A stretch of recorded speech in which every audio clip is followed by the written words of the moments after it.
With Digital Circus now being one of the largest indie animation works of all humankind, now you must ask yourself the question whether or not the show is justifiable for its popularity or was very overhyped by its fanbase. However, with the release of the second episode that is blowing up all across my YouTube homepage, could this answer my question? Let's take a step back real quick, shall we, and see whether or not the show lived up to the hype or not. Obviously, the Sleepy Star Norm, I am going to give a brief summary of the episode. However, if you would like to save some time of yours and skip through this, jump to this timestamp right here. This is Candy Carrier Chaos. Yeah, say that 5 times fast. The episode starts off with the internet favorite, of course, Pomni, seemingly trapped in a nightmare with the agonizing fear of being extracted one day. Waking up from the dream, we are now back to present day.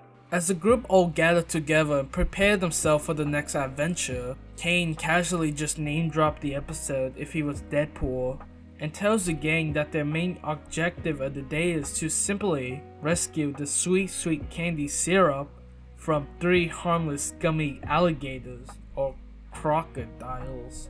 Seemed easy enough. After finally arriving at Candy Kingdom from Adventure Time, we get introduced to one of new many side characters from this quest, the Princess of Candy Kingdom, informing the crew that they simply just need to take back the good stuff, and the journey begins. After a bit of driving, the group then encounters the Gummy Gang, which quickly evolves to a high-speed chase, with Pomni being all Tobey Maguire here, definitely not giving me any Mad Max vibes. After some fun Fast and the Furious parody, however, the situation quickly got out of hand as both parties suddenly stumble down the cliff, with Pomni and Gummy falling out of the map while the rest of the gang remains on the surface to find themselves in the presence of the Fudge. The Fudge was about to eat all of them, however Jack's quick on his feet makes a deal. Learning that he was kicked out of the kingdom, promise a way for him to get back if he decides to help them with their quest. Switching back to Pomni and Gummy perspective, we find ourselves in a textureless plane of existence, also known commonly as a dev room in our dimension.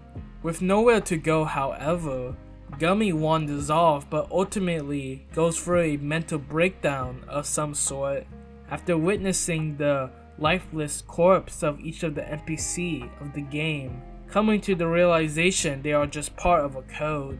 Feeling down a bit, Pomni then comforted Gummy, telling him, hey, you aren't the only one that is also going through a identity crisis, ensuring him that no matter who he is or what he is, there will always be a place for him even if he's an NPC. With both coming down from the TED Talk, they manage to work together and escape the forbidden place and return back to the surface. After some catch up, the gang reunite with one another, happily concluding their mission. Jack's party committed genocide and returning back to the circus. With nothing of value was lost. One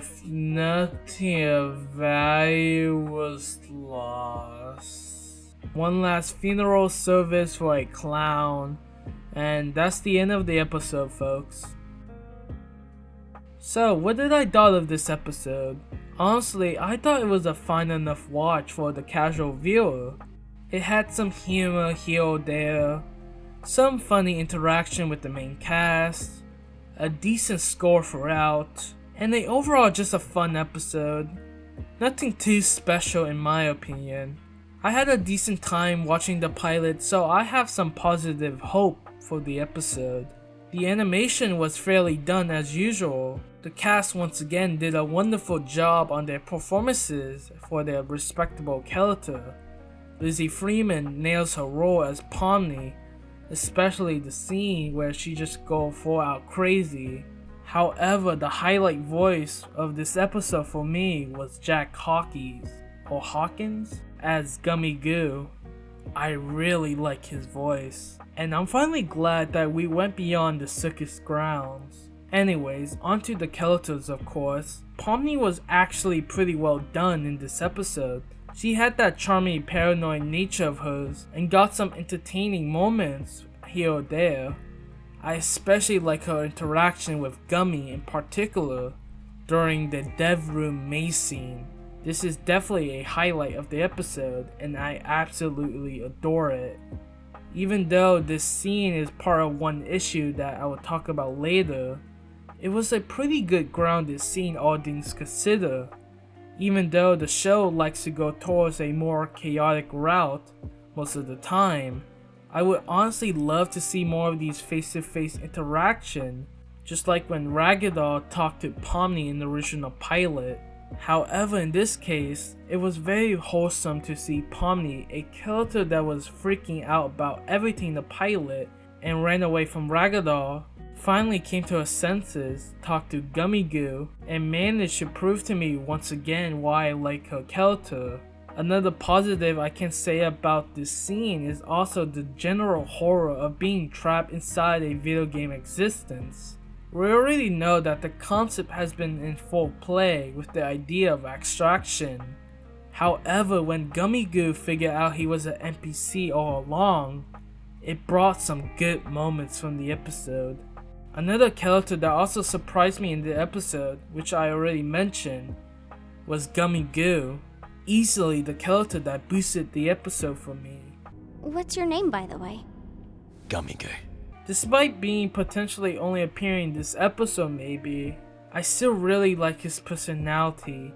He had a cool voice and like I said, I really like his scene with Pomni in the dev room maze thing. It felt very human as it brought in more depth for both of the characters. With his death on the other hand, it was very predictable. They wouldn't just add one more member to the already busy cast that desperately need more screen time. Come on guys.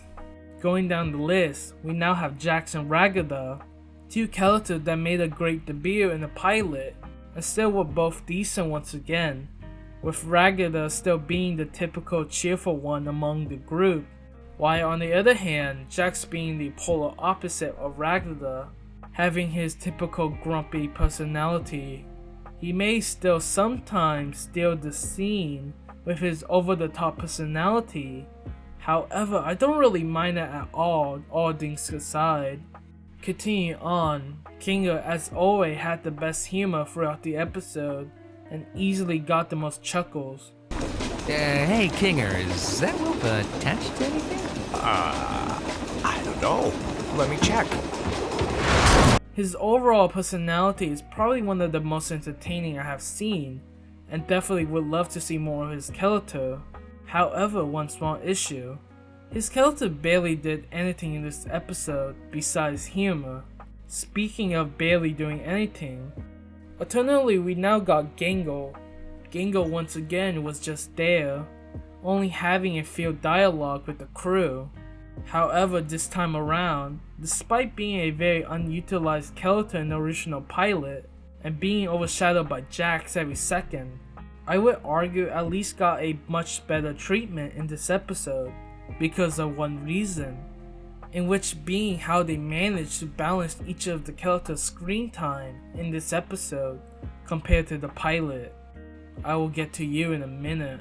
With the group mainly sticking together this time around, we are finally able to see every character on screen finally interacting with each other in a well-organized manner, and has at least some moment to shine. The crew actually worked together for once, well, attempted to, with everyone bringing in their own humor to the situation, in which I'm glad that they took this route instead of splitting to multiple perspectives, but I wish they would incorporate some of those characters' skills into the whole adventure plot, just like how people argue that Gangle should have been the one to build the bridge instead of Pomni.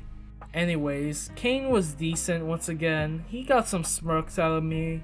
As for Bubble on the other hand, I started to understand why do people like Bubble. Sounds.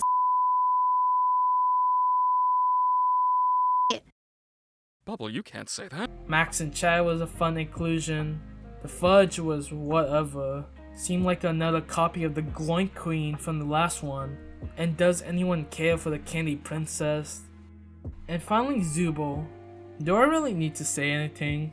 Zubo once again was literally robbed out of any screen time and barely show up in the beginning nor the end of the episode. So unless Zubo decided to get more screen time, I can't really say much about her character besides just existing.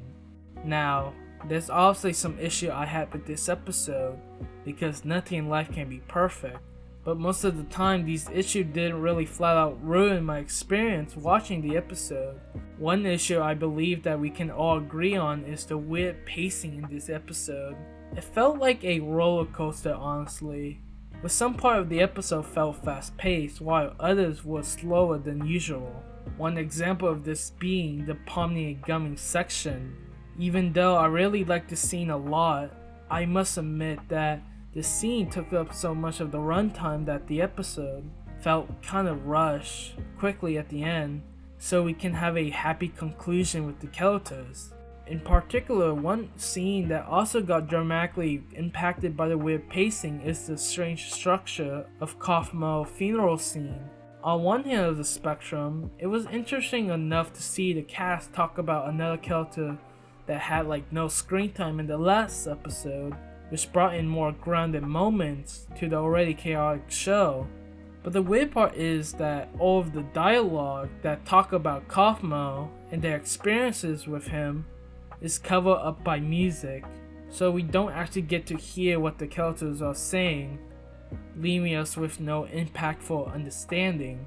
I personally feel this was a time issue, maybe a style choice, as most of the episode already took place out of the circus. But if they could just add a few more minutes to the scene with actual speaking dialogue, it would just make it even better.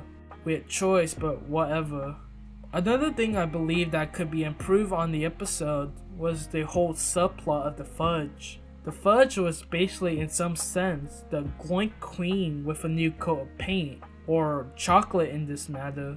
And is it me, but it was way too convenient for Max and Chad to casually crash into the party after Jack's request for the fudge to tag along with them to put an end to the bandits.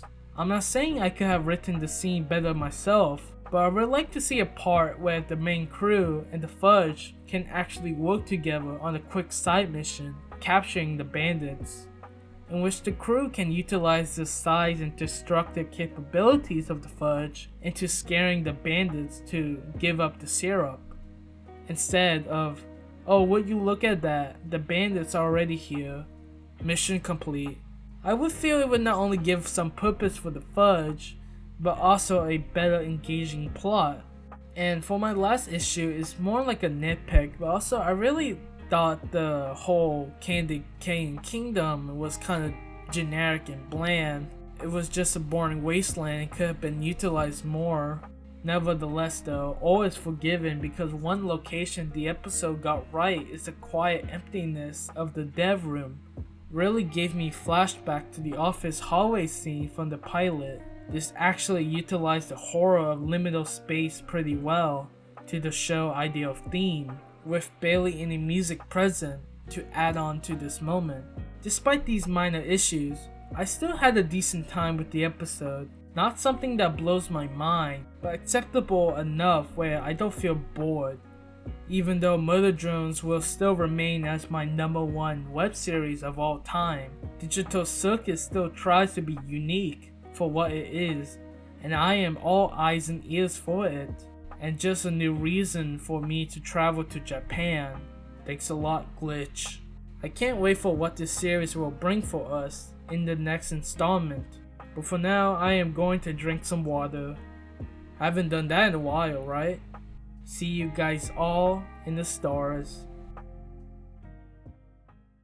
Contains citric acid, sodium chloride, coca, methyl propylbenzene, fumic acid, butyl